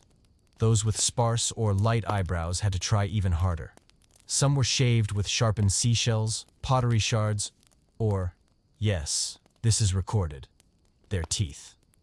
One noblewoman was famously described as gnawing at her brow before the mirror. Others concocted folk bleaching formulas, lemon juice, belladonna root, or even morning urine, believed to cleanse sins clinging to the brow. Did it hurt? Oh, yes. Many women suffered burns, scarring, and even blurred vision. Still, they insisted. At least I don't look like a fishmonger. Fishmongers had thick brows. Thick brows equals violent equals frightening. Ironically, though, a face without brows often looked lifeless. So, some women began painting them back in. But not like today's bold Instagram brows. These were faint, ghostly arches drawn with burnt almond or ink paste. Soft enough to suggest, I might have eyebrows, but subtle enough to say, I'm not attached to such earthly things. Confused yet? Good. Because in the Middle Ages, beauty wasn't about being seen. It was about making people believe you didn't care if you were caught. If there's one thing both the modern world and the Middle Ages could agree on, it's this. Rosy cheeks are adorable. But back then, the question wasn't just whether your cheeks were pink. It was why. Were they flushed from running? Sinful. From emotion? Dangerous. From makeup? Witchcraft detected. Welcome to a world where two tiny patches of skin, your cheeks, could decide whether you were an innocent maiden or a walking temptation. In medieval times, rosy cheeks symbolized proper living and piety, but only if the color appeared naturally. That meant 1. No rouge. 2. No pinching. 3. No jogging around the cathedral to fake a glow. If you were caught using cheek enhancement, you might be labeled a seductress, a liar, or worse, a witch.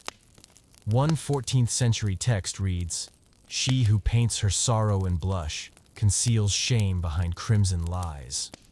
Yikes. Bit dramatic, even for medieval monks. But here's the twist.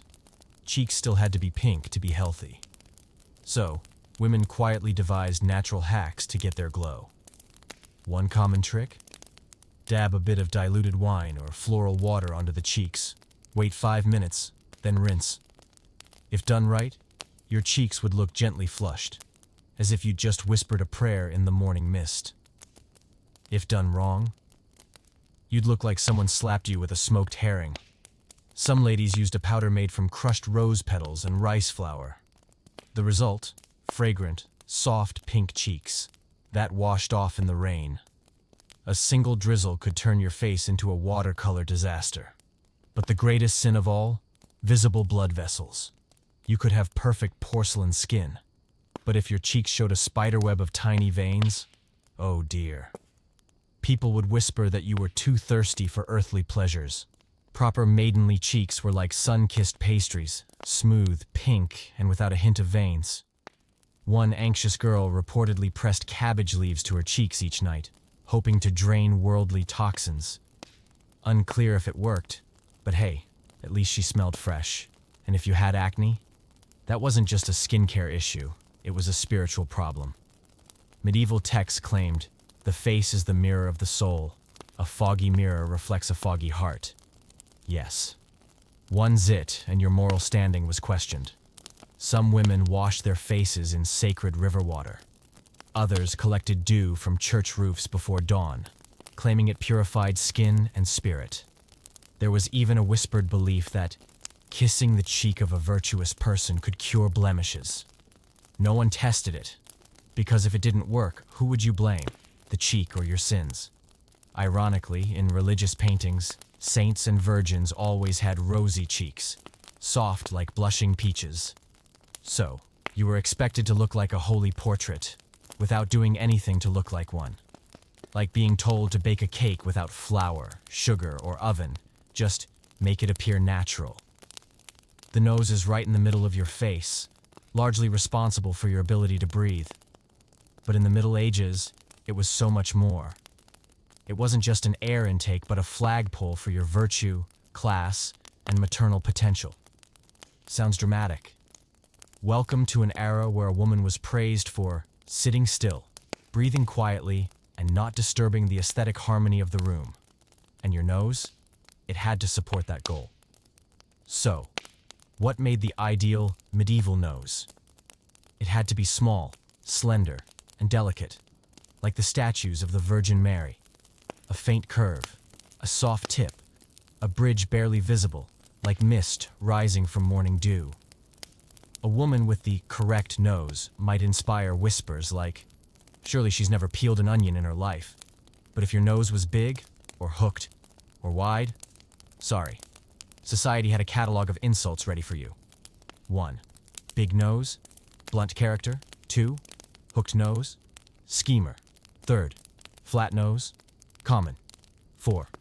Red nose, drinks too much and lacks discipline. No joke.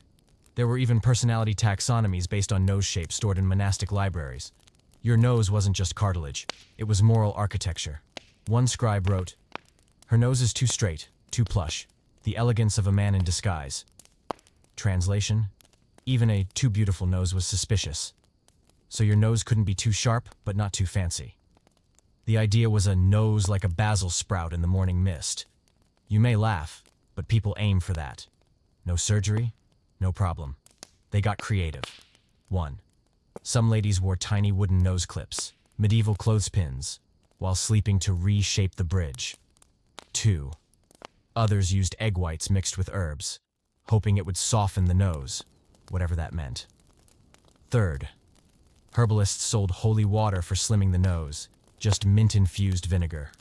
Mostly, it just made your nose sting. In medieval paintings, women's noses were often reduced to gentle shadows. Just a hint. The less nose you had, the more noble you seemed. One man once wrote in a love letter, "Her nose, like incense smoke, unseen by the eye, but unsettling to the heart." Beautiful, yes. Practical? Not so much. Try living with the expectation of having a nose like fog. And if you had a cold, or allergies, or were they just alive? Tough luck. There are actual records of women being asked to leave parties for red noses on chilly nights, because red tours drunk, are dishonorable. No one asked if you were sick. They saw your nose and passed judgment. 1. Red nose, moral failure. 2. Dry nose, unfeminine. 3. Runny nose, pitiful. 4. Only the invisible nose was truly refined. Some women who couldn't achieve a transparent nose naturally resorted to veils, not for warmth, but to hide their snouts. Others practiced the 15-degree chin tilt, a strategic pose to make their noses disappear from view. And the men? Men could have hooked noses, pointy noses, beet red noses, and still be called thoughtful, wise, or distinguished. Once again, women were judged, while men got character development.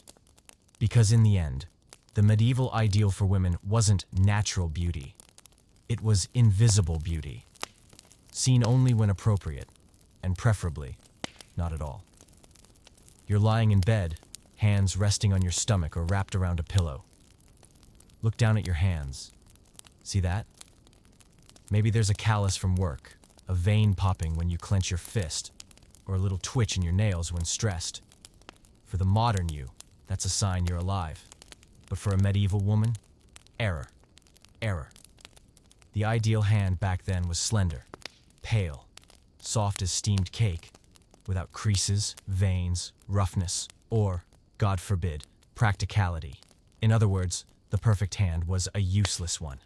Painful, isn't it? Because if your hands were too thin, people assumed you were sick.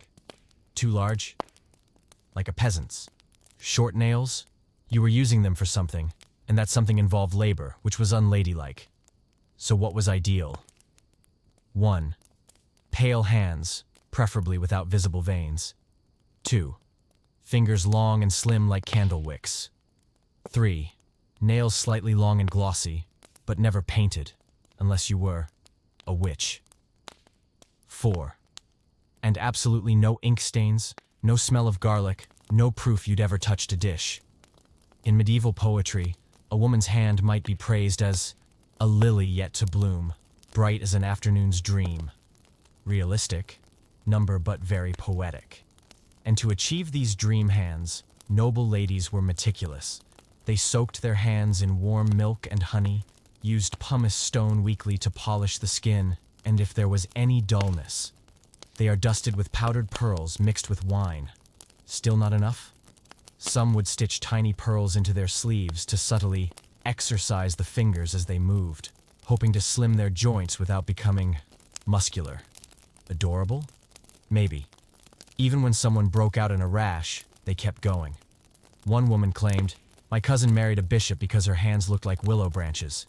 There were even aristocratic hand training games, like holding a peeled egg for 30 minutes without dropping it. Whoever lasted the longest was said to have the makings of a virtuous matron. And fingernails? 1. Ideally, translucent. 2. Too shiny? Trying too hard? 3. Too ridged? Probably just carved meat. 4th. Perfect moon shapes? Applauded, but suspiciously so. Meanwhile, men could have sun-darkened calloused hands, symbols of strength. But if a woman had coarse hands, she dominates her husband. There's the double standard, clear as day. In some places, a young woman would have her hands inspected before engagement. If her palms were as tough as carved wood, the proposal could be cancelled. One tale tells of a girl who helped her mother harvest wheat and was rejected for marriage because of her hands. That's why noble women kept their hands constantly wrapped, not from cold, but to preserve their softness. No sun, no wind, no reality. They were like display pieces, polished, preserved, untouched by life.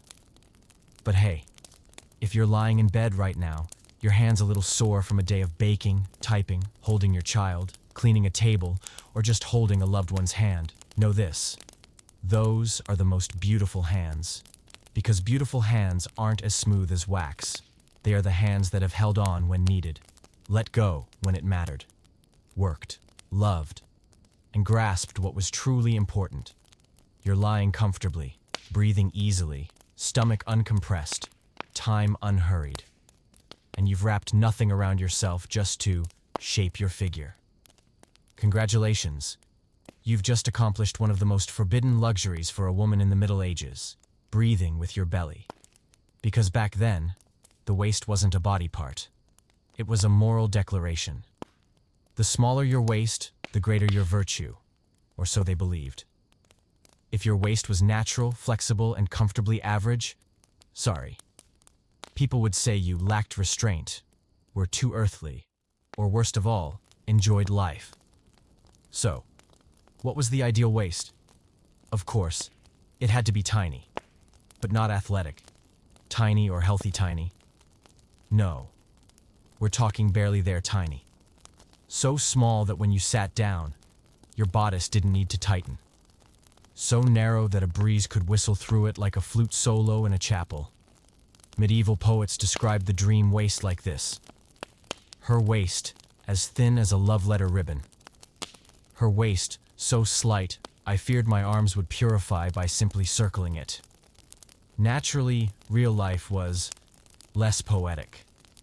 Women didn't diet or meditate to achieve this holy waste of yearning effect. They bound themselves, with cords, with cloth, with early corsets. The primitive ancestors of today's waist trainers. These early versions weren't as engineered as Renaissance corsets, but they were enough to compress your midsection into a polite whisper.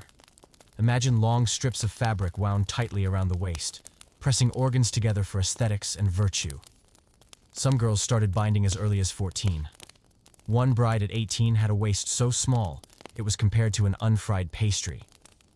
Unfortunately, she fainted at her wedding, not from nerves, but from exhaling too forcefully. Guests thought she was possessed and summoned a priest. It turned out her laces were just too tight. Others tried natural waist shaping. 1. Walking in circles every morning with a book balanced on their head. 2. Rubbing herbal ash mixed with wine onto their bellies. 3. Drinking dandelion water to reduce internal wind. One noblewoman bathed in ice every morning, believing it would pull the organs inward. It is unclear if it worked, but she did die. Not from organ collapse, but from a terrible cold. Here's the cruel irony. You needed a tiny waist, but couldn't be too skinny. If you looked frail, people would whisper that you'd made a deal with the devil. One text even warned, "A woman with a narrow waist, sunken cheeks, and hollow eyes has surely bartered her soul for slenderness." So you had to be hungry enough to shrink your middle, but still curvy enough to tastefully tempt. Too light? Dangerous? Too heavy? Lacked grace. Church services were filled with fainting noblewomen, not from divine emotion, but from lack of oxygen. Sitting, standing, kneeling, bowing, all while cinched up like a viola string. And when someone collapsed, no one asked if she was okay. They whispered. She fell like a feathered angel, and not a single inch escaped her lacing. Divine. Some women even refused to remove their bindings at night. There's a diary from a Welsh noblewoman that reads, "When I unfasten my cord each night, I can feel my breath rejoicing. But I tell no one, for tomorrow I must still be praised for my posture." You see, the waist wasn't a part of the body. It was a stage, trained, tamed, compressed into an ideal that looked holy, but felt like suffocation. Imagine a world where a woman's feet weren't meant for walking, running, jumping, or balancing. They were meant to be hidden, lightly decorated, and, ideally, not used. Congratulations if you're lying comfortably now, your toes relaxed, and heels a little calloused from a busy day. You're living a kind of luxury most medieval women never tasted. Because in the Middle Ages, the ideal foot was invisible. That's right.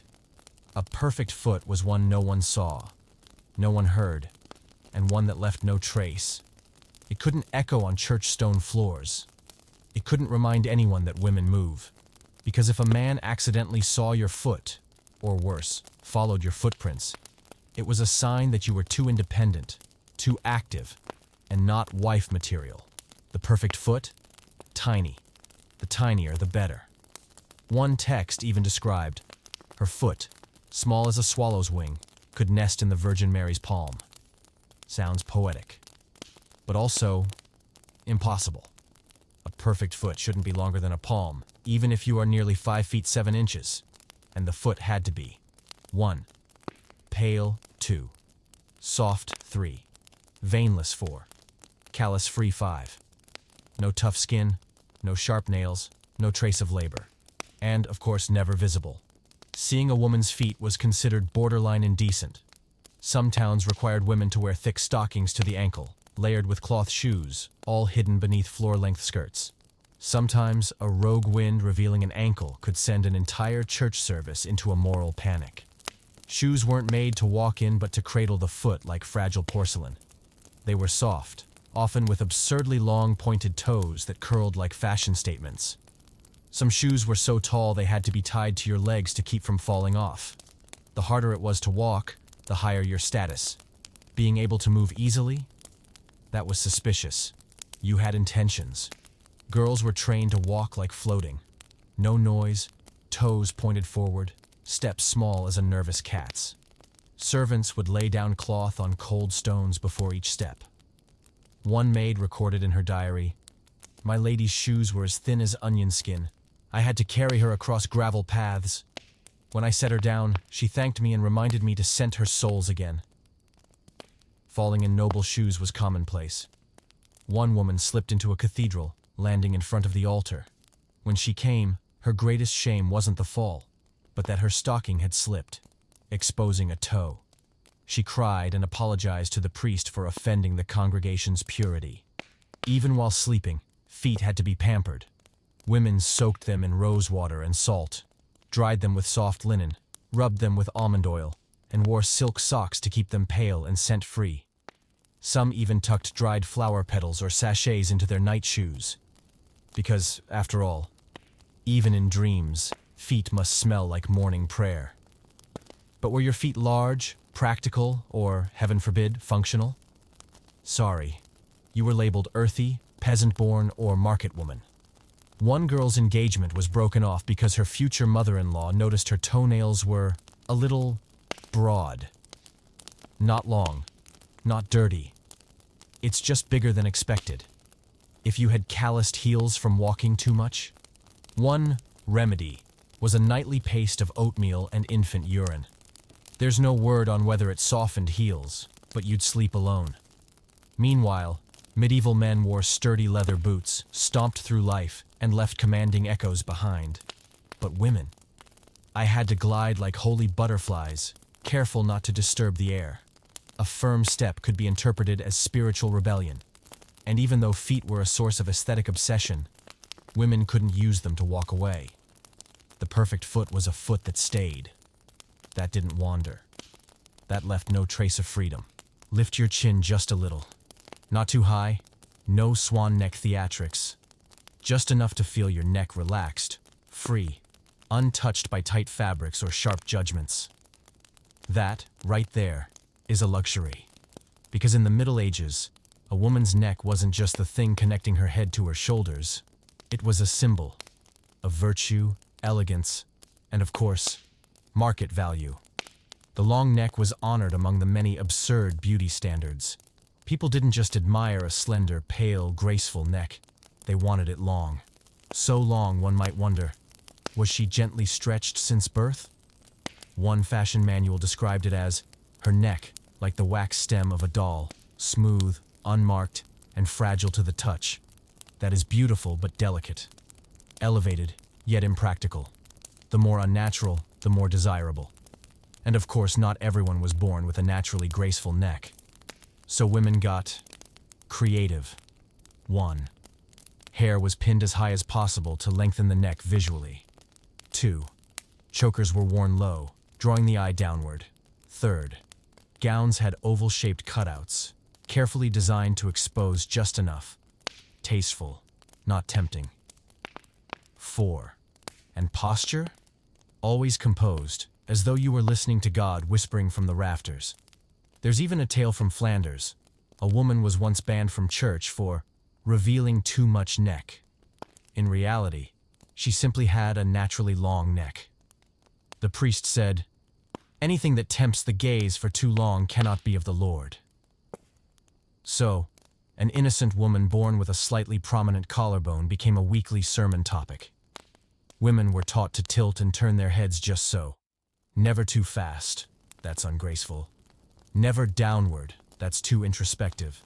And never too high, that's arrogant. Only a 15-degree tilt to the right, eyes cast dreamily toward a distant, unnamed kingdom. That was peak refinement.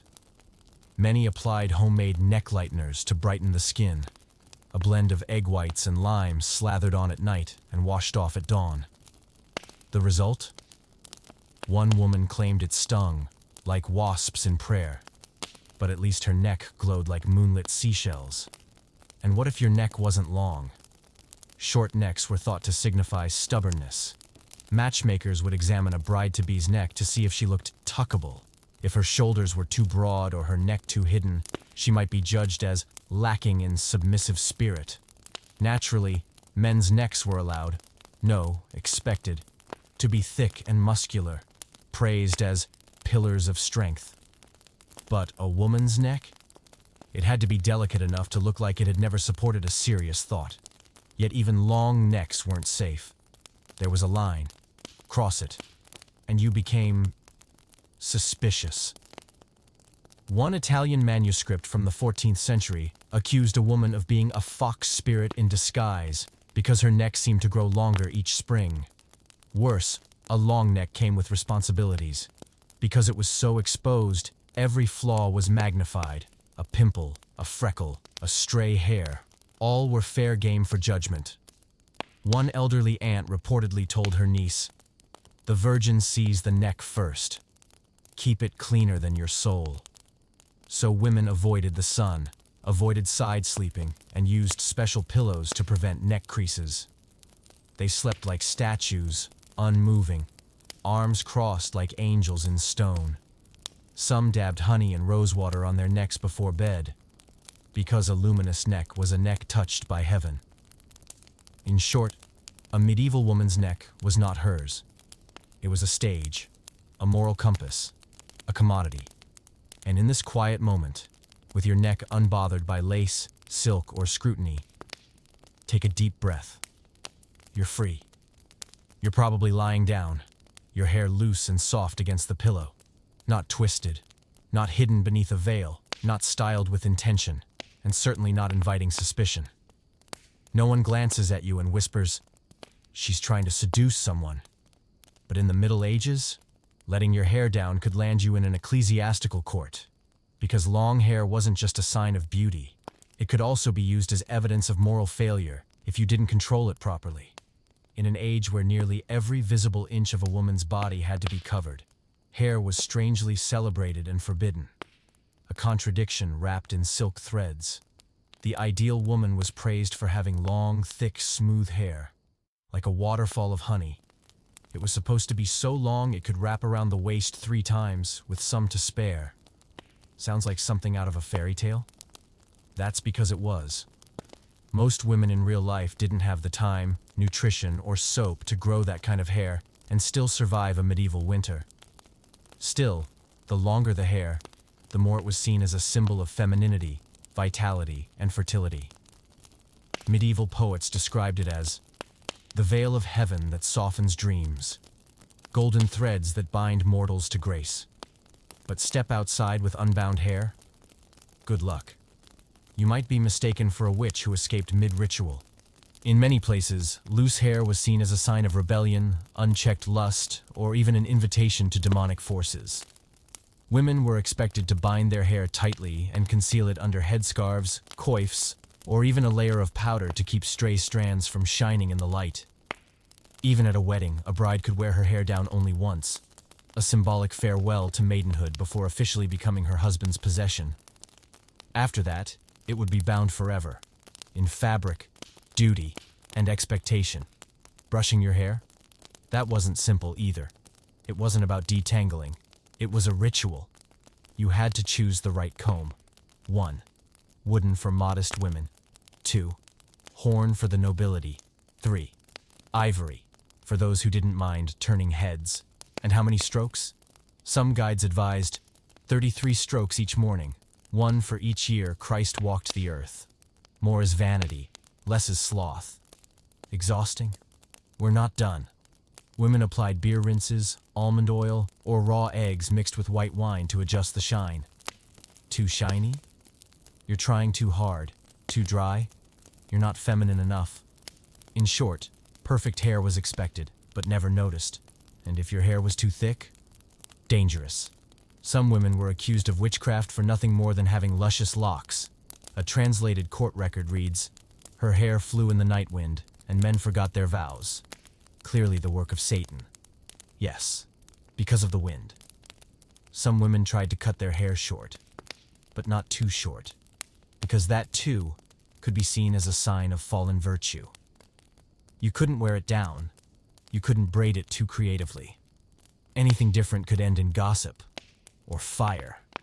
One French noblewoman once debuted a hairstyle called the spiral twist, a stylish innovation. She was immediately accused of practicing Celtic witchcraft. Her husband had to write to 3 churches to clear his wife's name over a braid. Hair, in medieval times, was not just strands on your head.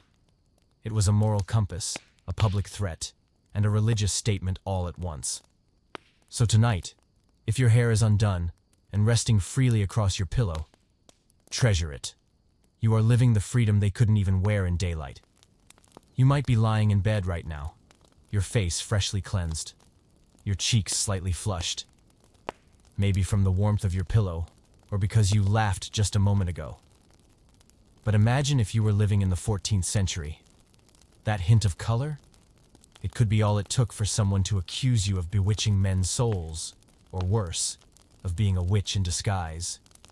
Medieval makeup wasn't like today, where you have 12 shades of blush and a lipstick collection long enough to reach Florence. Back then, women weren't supposed to wear makeup, but they were expected to be beautiful. It's a classic medieval contradiction.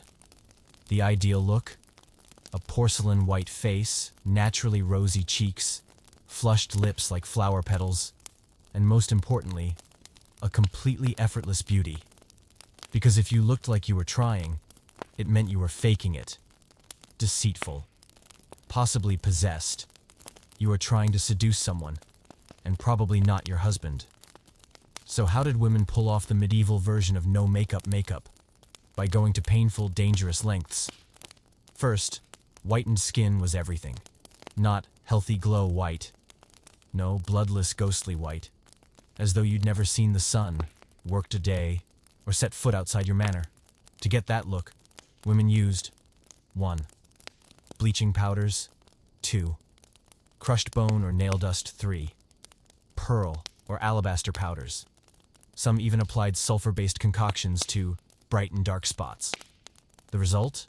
Skin that peeled, burned, and, in some cases, led to death. But the payoff was being told. She looks like a statue dressed in silk, cold, distant, and worthy of worship. Blush was also popular, but only if it looked like the blood had naturally risen to your cheeks because of your inner goodness, not from wine, not from a walk, and not from desire. It had to be the blush of virtue. Some women mixed pickled cabbage water with wine to create a faint flush. Others just lightly slapped their cheeks before entering the church. Ask if they were wearing makeup. They'd whisper in pious tones, "Oh no, God made me like this." Lips. A gentle rose tint was acceptable. Too red or shiny, though, and you might be accused of having a mouth that invites sin. Some witch trials included evidence such as she wore an unnamed red substance, clearly not from prayer. Eyebrows? The rule was, less is class. Women plucked them thin or removed them entirely to make the forehead appear higher, a symbol of wisdom. If you left your brows thick and natural, you were considered wild, primal, and likely to shout when offended. Eyes were supposed to look sleepy, soft, dreamy, just a little hollow from pious sleeplessness. Too defined? You were hiding something. To make their eyes water, some women applied onion juice. Others stared into candlelight for 3 minutes to get that heaven-struck glaze. And yet, all of this had to be secret, because to admit to using beauty products was to say that God didn't make you perfect. And that was vanity, a sin. Worse, some women were accused of witchcraft simply for being caught enhancing their features. A court record from Bruges in 1391 reads, "She has 2 mouths, one that lies, one that smiles. I do not believe she has no ties to the darkness." Some men believed cosmetics were sorcery.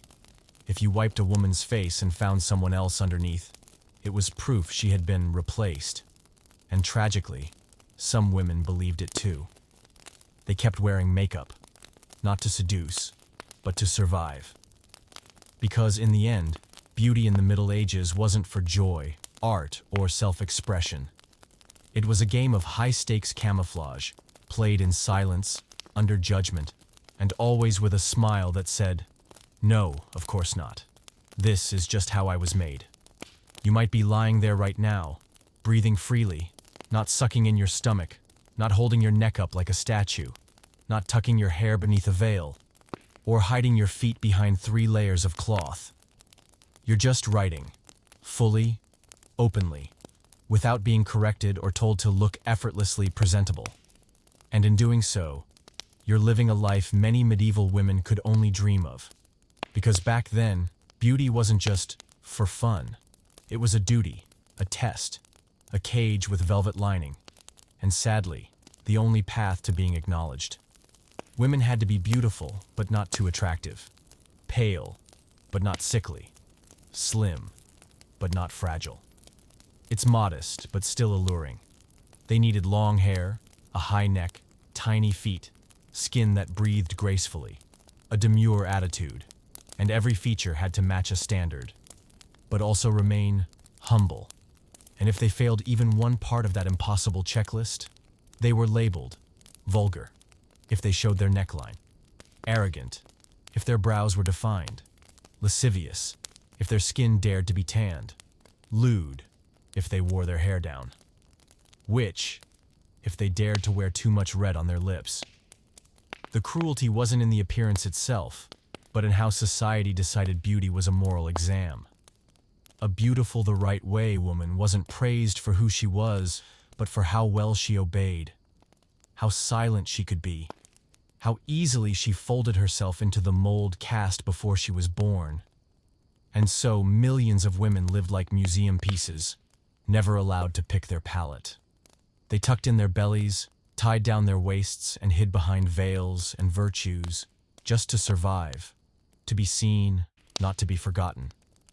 But real people were behind those sheer veils, beneath the rosewater perfume and golden threaded gowns, hearts sighing in the dark, hands gently undoing braids after mass, eyes that knew they were trapped in a golden cage of beauty, but had no other option.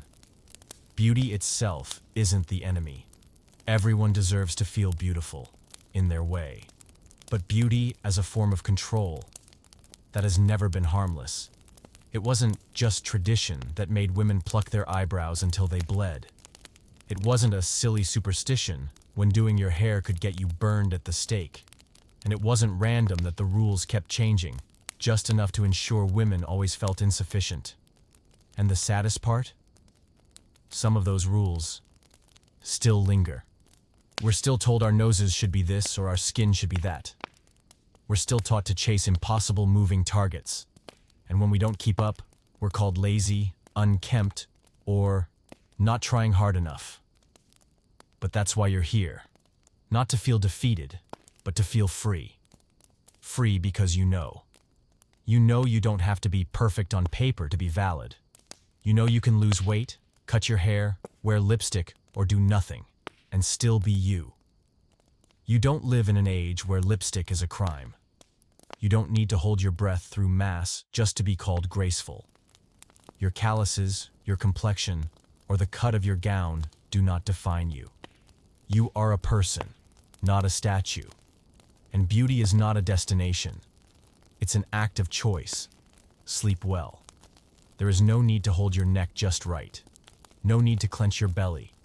There is no need to shrink, smooth, or polish yourself into a palatable version. Just be. Exactly as you are, lying there, alive, and enough.